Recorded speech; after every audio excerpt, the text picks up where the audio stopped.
Have you ever had to walk away from a toxic family member? No names, just yes or no. You will never believe what happened to me, but it is the kind of thing that makes you question every single person you thought you could trust, starting with your own sister, and I still remember the exact moment in my life as I knew it completely collapsed. Because it all began one ordinary Thursday evening when Rachel, my sister, walked into our living room with this look on her face, like she had just uncovered some terrible secret about me that I had somehow been hiding from everyone for years. And without any warning or hesitation, she said it out loud, loud enough for my parents to hear it, loud enough for me to feel my stomach drop through the floor, that I was promiscuous and selling drugs, and the words landed like a hammer, leaving me frozen in disbelief while my parents, who had always trusted Rachel's judgment without question, turned to me with eyes full of judgment and shock, and I tried to explain, tried to tell them it was not true, tried to make them understand that she was lying, but every word that came out of my mouth seemed to bounce off some invisible wall between us, and before I even had the chance to process what was happening, my father, who had never raised his voice at me in anger before, said I had no place in that house anymore and that I was no longer their daughter in their eyes, and my mother, who had always been the one to defend me in arguments, just nodded silently, tears streaming down her face. And I remember feeling this unbearable mix of confusion, heartbreak, and rage because in that moment, I was not just rejected, I was erased. My entire life inside that family suddenly declared invalid based on a story that my sister had spun so convincingly that my own parents had chosen her words over their own daughter's reality. I packed my things without arguing, because I knew it would only make it worse, and I left the house I had grown up in, the house that had held my childhood memories, the birthday parties, the late-night talks, the laughter that now felt like it belonged to someone else. And I moved in with a friend who had always been there for me, someone who believed me without hesitation, and in the safety of their apartment, I finally let myself cry for the first time in years, because I had been holding everything in, trying to keep it together for the sake of appearances, for the sake of a family that had suddenly become my enemy, and I realized that I had to start over completely, not just in the way I lived, but in the way I thought about myself. Because the betrayal had cut so deep that it left this lingering question of whether I had ever truly known the people I trusted most in the world. Over the next few days, I tried to call my parents, leaving messages, sending texts, anything to reach them, to make them listen, but every attempt was met with silence, and every time I thought about Rachel, who was smirking as if she had won some game that had been going on behind the scenes my whole life, I felt my anger grow. But I also felt this strange clarity, like the betrayal had stripped away everything that was unnecessary. And suddenly I could see things I hadn't noticed before, like the little inconsistencies in her stories, the way she hesitated when certain questions came up, the way she avoided eye contact with me when she thought no one was paying attention, and I realized that she had built this entire lie carefully. And now it was my turn to figure out how to dismantle it without letting her see that I was even aware of what she had done. It was during one of those nights, lying awake on the couch in my friend's apartment, that I opened my laptop and started going through old messages, trying to find anything that might expose her. And I stumbled across an email she had accidentally sent to the wrong person, one that clearly contradicted everything she had told my parents, and for the first time since that night, I felt a spark of hope, because it was proof, undeniable proof, that she had lied, and it made me realize that this was not the end of my story, it was only the beginning, and I swore to myself, as the night stretched on and the apartment was silent except for the hum of the refrigerator, that I would not just survive this, I would make sure that the truth came out. That the people who had cast me out would see that I had been the victim all along, and I would do it in a way that was smart, calculated, and impossible to ignore, because the pain of betrayal had given me a clarity I had never had before, and even though I was still hurting, I was also planning, and in that planning, I found the first sense of control I had felt since Rachel had destroyed my place in the family. And just when I thought I was starting to feel a little stronger, my phone buzzed with a message from an unknown number that made my heart stop for a second before I read it, because it said simply, "Check the email from yesterday. They won't believe her for long if you act fast," and in that instant, I knew that the first move in my plan to take back everything she had stolen from me was about to begin, and even though I did not know exactly how it would play out, I felt that old sense of fire I had tried to bury deep inside, rising back up, ready to turn the tables in ways no one would see coming, and I realized that Rachel had made a huge mistake, and I was going to make sure she regretted it in a way she could never undo. After the initial shock of being cast out, after the tears that seemed endless and the nights when I couldn't sleep because my mind kept replaying every word my sister had said and every expression on my parents' faces,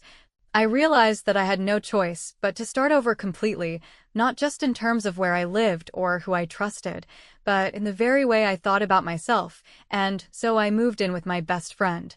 someone who had never doubted me for a second and who welcomed me into her apartment with open arms and a quiet understanding that I didn't need to explain everything at once, and in the days that followed, I began to put the pieces of my life back together in a way that was painstakingly slow but somehow empowering, because every small victory, every job interview I nailed, every friend who reached out to offer support, reminded me that I was more than the lies my sister had spread, and it gave me a renewed sense of purpose that I hadn't felt in years, a clarity that told me I could not just survive this betrayal,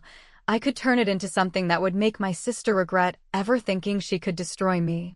I threw myself into work harder than I ever had before, not just because I needed the money or the distraction, but because it gave me a sense of control that I had been missing since my family had turned on me, and while I was building a new life, I started noticing small inconsistencies in Rachel's story, things that she had said to my parents that didn't add up when I remembered the truth of my own life, and I began quietly gathering evidence, not in a frantic, desperate way, but in a methodical, patient way, keeping notes, saving messages, remembering conversations, piecing together the web of lies she had spun, and as I did it, I felt my anger transform into something sharper, something focused. Because for the first time since being banished, I felt like I had a plan, and with each piece of evidence I collected, I felt the scales of justice tipping back slightly in my favor, though my parents still remained stubbornly blind, clinging to the story Rachel had presented and refusing to consider that they could have been so completely deceived. It was during those long nights of quiet observation and reflection that I realized I had to be careful, because one wrong move could backfire and make me seem desperate or vindictive, and if that happened, Rachel would win entirely. So I began testing the waters subtly, letting my friends mention things that contradicted her story, carefully planting questions that I knew would make her nervous if she heard them secondhand, watching as she flinched at the smallest inconsistencies, and feeling a sense of satisfaction that was almost intoxicating because for the first time, I was not just reacting to her attacks, I was controlling the narrative, even if only in small, invisible ways. While I was rebuilding, I also had to confront the loneliness that came with being abandoned by my family, and it was a strange mix of grief and determination, because I could feel the weight of betrayal in every memory I had of my childhood.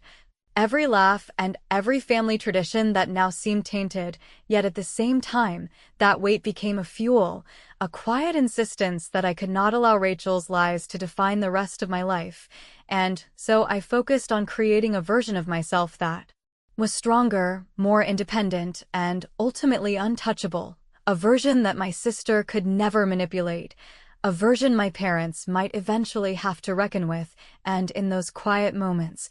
I began imagining the day when the truth would be impossible to ignore, when Rachel's carefully constructed facade would crumble in front of everyone, and when my parents would finally see that I had never deserved the banishment, the humiliation,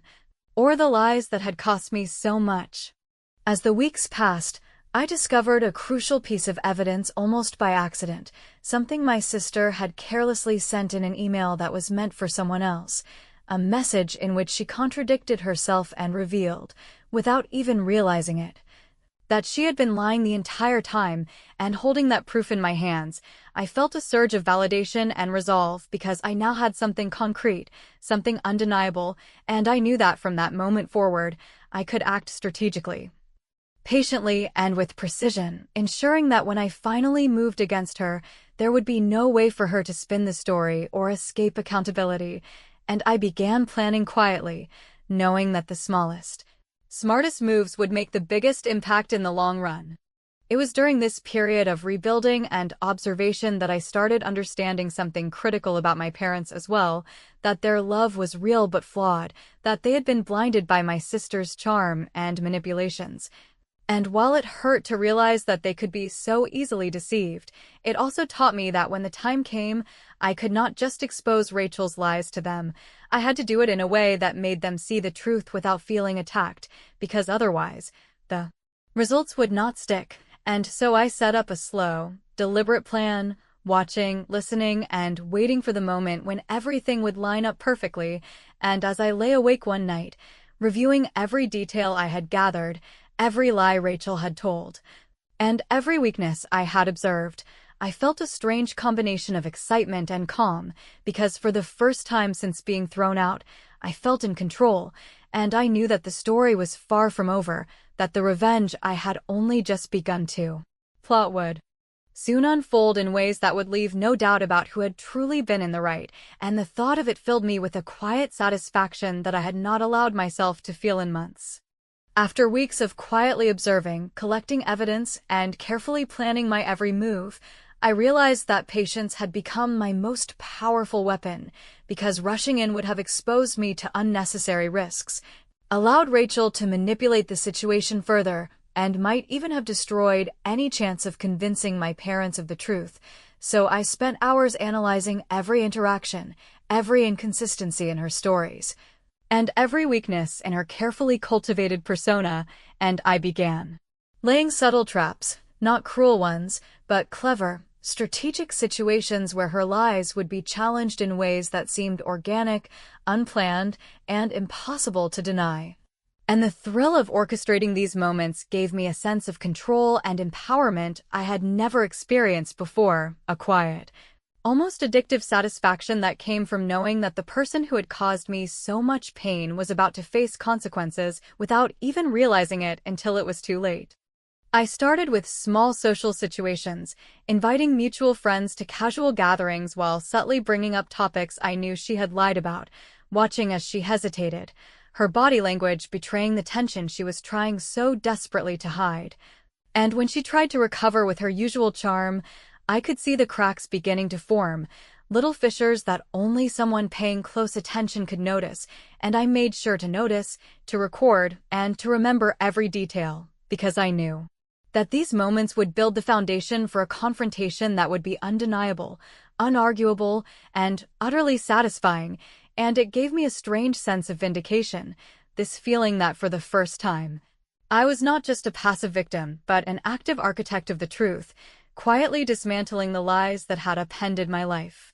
Simultaneously, I began reaching out to people from my past, individuals who had known me well and who could provide corroboration for my side of the story, and I was meticulous, careful, and patient in these interactions, making sure that every conversation, every email, and every message I collected could serve as concrete evidence when the time came, because I knew that if I presented the truth recklessly or without preparation, Rachel could spin it, manipulate it, and potentially salvage her narrative, and I refused to let that happen. So I worked tirelessly behind the scenes, building a network of witnesses, records, and proof that I could rely on, and in doing so, I started to feel a renewed sense of hope and a deeper understanding of my own strength, because despite being cast out, despite the humiliation and heartbreak, I was proving to myself that I was resilient, capable, and undeniably clever in ways Rachel had underestimated. Every interaction with Rachel became a calculated move, a test of her confidence and composure, and I began using her overconfidence against her, letting her believe she was in control while I quietly nudged events toward situations that would expose her, and it was fascinating to see how easily she fell into the traps, how little she realized that her arrogance was blinding her to the consequences. And in those moments, I felt a quiet but powerful satisfaction, not just for myself but for the sense of justice I was slowly reclaiming, because she had taken so much from me, and every small victory in these social chess games felt like a reclaiming of my dignity, my reputation, and my sense of self. I also discovered that my parents had begun to notice subtle inconsistencies in her story, little things that didn't add up when they thought about her words more critically, and I sensed an opening. A moment when their own doubts could be used to finally allow the truth to be seen without forcing them to take sides immediately, because if I pushed too hard, they might have recoiled, defended Rachel out of loyalty or habit, but if I moved strategically, they would have no choice but to see the reality for themselves, and in those moments, I began quietly preparing documents, messages, and timelines that would make the truth undeniable, connecting every dot of Rachel's lies to every real action of mine. And I imagined the eventual moment when they could no longer ignore it, when I could finally show them that I had been telling the truth all along. The turning point came one evening when Rachel, confident and careless as always, sent a group message to our family chat that directly contradicted an earlier story she had told, and as I read it, I realized this was the opening I had been waiting for. A single mistake that, if leveraged correctly, could unravel her entire narrative, and I began immediately planning my response, carefully crafting every word, deciding who would see it first, and determining the exact sequence of events that would expose her without giving her a chance to manipulate or deflect, and as I worked, I felt a mixture of adrenaline, anticipation, and an almost cinematic satisfaction, because I knew that all of my preparation, patience, and meticulous observation were about to pay off in a way that would be irreversible, brilliantly satisfying, and utterly deserved, and I allowed myself a small, quiet smile knowing that the next phase of my plan, the one that would finally make Rachel face the consequences of her lies, had officially begun. I knew the moment had finally arrived when every small move, every piece of evidence I had collected over months, every subtle observation and carefully planted hint could come together in a way that would force Rachel and my parents to face the truth. And I spent that morning pacing in my apartment, reviewing every detail, running through conversations I might have, predicting every excuse Rachel could make, every defensiveness my parents might show, because I understood that if I faltered, if I presented anything out of order or without careful timing, all of my planning could collapse, leaving me back at square one, vulnerable and exposed, and that thought made my pulse race not with fear, but with determination. Because after everything I had endured, I would not allow a single misstep to ruin the opportunity one had worked so hard to create, and so I meticulously arranged every detail, from the order of messages I would share, to the sequence of people I would involve, knowing that precision would make the difference between justice and frustration. When I arrived at the small cafe where I had asked my parents to meet me, I could see the hesitation in their eyes, a mixture of guilt, confusion, and skepticism, and I began the conversation not with accusations or anger, but with calm, deliberate statements, carefully laying out the timeline of events, pointing out inconsistencies, referencing the emails, texts, and messages that Rachel had sent that directly contradicted her claims, and as I spoke, I watched the expressions on their faces change subtly, disbelief giving way to recognition, shock turning into a dawning understanding that the version of events they had accepted for months had been built entirely on lies. And I felt a strange mix of satisfaction and vulnerability because finally, the truth was coming out, but with it, the weight of months of betrayal and isolation pressed on me in a way that reminded me of everything I had lost, everything I had been denied, and everything I had suffered because of Rachel's deceit. As I presented the evidence, Rachel's face went through a series of expressions that were almost mesmerizing, starting with a casual smirk that quickly froze as she realized that the carefully constructed facade she had maintained for years was beginning to crumble under the weight of proof she had never considered would exist. And I could hear the faltering in her voice when she tried to offer explanations, weak justifications that only emphasized how thoroughly she had underestimated my capacity to respond and prepare, and in that moment, I felt the quiet satisfaction that comes from knowing that you are not only seen, but understood in a way your adversary cannot manipulate, that the narrative they had tried to control for so long is finally slipping from their grasp, and it is exhilarating to realize that months of careful patience, observation, and preparation are finally paying off in a confrontation that leaves no room for denial. I could see my parents struggling to reconcile the person they thought Rachel was with the evidence I had provided, and their silence, punctuated by occasional murmurs of confusion, gave me the opportunity to continue methodically, showing them exactly how Rachel's lies had influenced their perception, how her manipulation had turned them against me, and how her false narrative had nearly destroyed our family dynamic permanently. And as I spoke, I noticed the subtle changes in their demeanor. The way they began to question the unquestionable, the way they started to remember instances where my story had made sense all along, and for the first time since the banishment, I felt a profound sense of vindication. Not just because my sister's lies were being exposed, but because the people whose love I had craved had begun to see me clearly again. Rachel, realizing that her control was completely lost, tried one last desperate maneuver, attempting to deflect blame, to turn the conversation around, to make it seem as if I had orchestrated a smear campaign against her, and I remained composed, calm, and relentless, responding with facts, timelines, and proof that left no room for argument or manipulation. And as she faltered under the weight of undeniable evidence, I could feel the subtle tremor of power shift, a quiet but profound moment, in which all of my planning and patience converged to create an outcome that was as satisfying emotionally as it was strategically brilliant, because in that moment, I was not just revealing the truth, I was reclaiming my dignity, my reputation, and the respect that had been denied to me, and it was exhilarating to witness the person who had caused me so much pain reduced to a state of helpless realization, knowing that every lie she had told had been carefully exposed and catalogued, and that, no matter what excuses or manipulations she tried to offer, the truth would remain undeniable, solid, and permanent.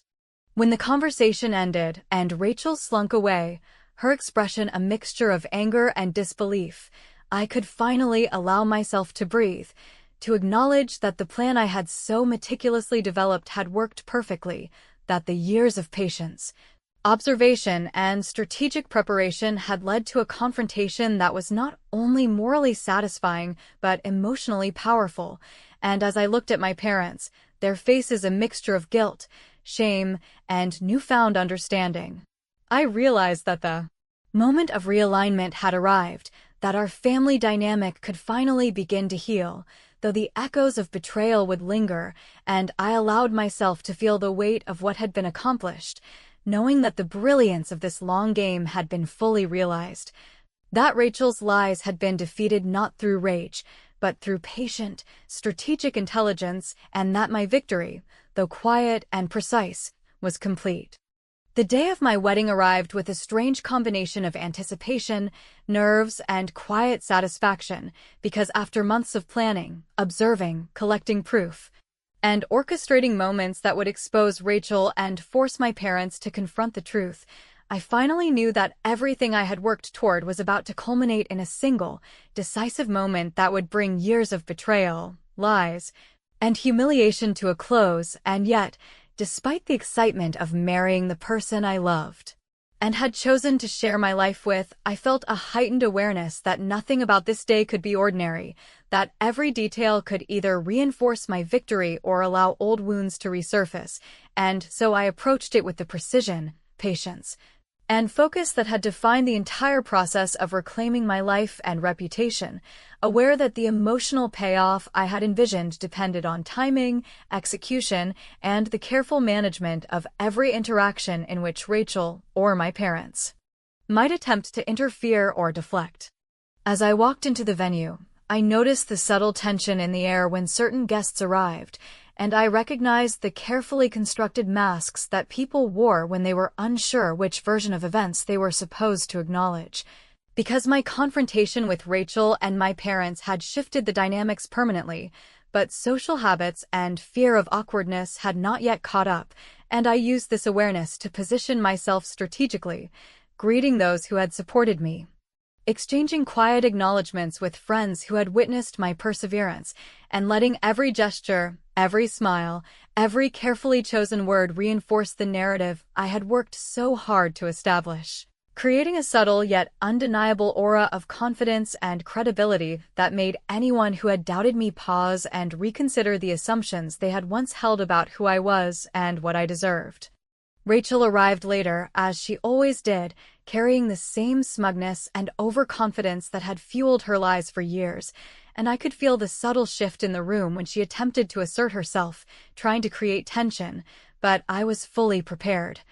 Mentally rehearsed and emotionally steady, and I knew that the proof I had collected, the conversations I had orchestrated, and the cracks in her story that had already begun to show to my parents would now play out under the scrutiny of the entire day in a way that could not be ignored, manipulated, or denied, because every eye in the room was attuned to the tension, every mind was alert to the possibility of revelation, and every small slip from her would be amplified, remembered, and understood for exactly what it was. Then, as the ceremony began and the sound of the bells filled the venue, I felt the precise moment had come, and I discreetly opened my phone to show my parents the message that had arrived from Dad just minutes before, a message that read, "Please let us in before it's too late," and the room seemed to hold its breath as I shared it with them, because it encapsulated the quiet, delayed recognition of truth, the realization that the lies they had been told had not been harmless, and that their daughter, whom they had cast out, was standing before them as a person who had survived, planned, and outmaneuvered deceit with intelligence, patience, and emotional precision. And I watched as the expressions on their faces shifted from shock and guilt to relief and understanding, a moment of unspoken reconciliation that felt almost too perfect, because it was the proof that the long game had been won and that the family dynamic was being irrevocably realigned in my favor. Rachel tried to interject, to deflect, to inject her usual manipulative narrative, but her attempts fell flat because everyone had already seen the signs, the inconsistencies, the careful orchestration that had led to this day. And I felt the quiet thrill of satisfaction as she realized that her power, her control, and her lies had been dismantled in a way that was clever, thorough, and emotionally devastating to her but not cruel, because the victory was about intelligence, strategy, and the restoration of justice rather than vengeance for its own sake. And in that moment, as my parents reached for my hands, silent apologies in their eyes, and as Rachel faded into the background,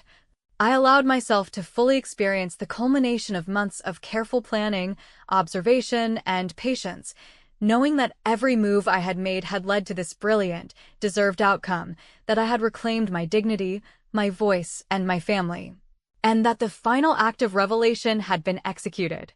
flawlessly, leaving no question of who had been right, who had been wronged, and who had ultimately triumphed in a way that was emotionally, morally, and strategically satisfying. As the ceremony continued and vows were exchanged, I felt a calm, confident certainty that the truth had been fully revealed, that my life was no longer overshadowed by lies, and that the brilliance of my plan had not only restored my reputation, but had reshaped the dynamics of my family, leaving Rachel to confront the consequences of her own actions while I moved forward with the life I deserved. And in that quiet, powerful sense of victory, I understood that the ultimate triumph had been mine, and that the clever, patient, and emotionally precise path I had chosen had delivered a result that was undeniable, unforgettable, and profoundly satisfying in every way.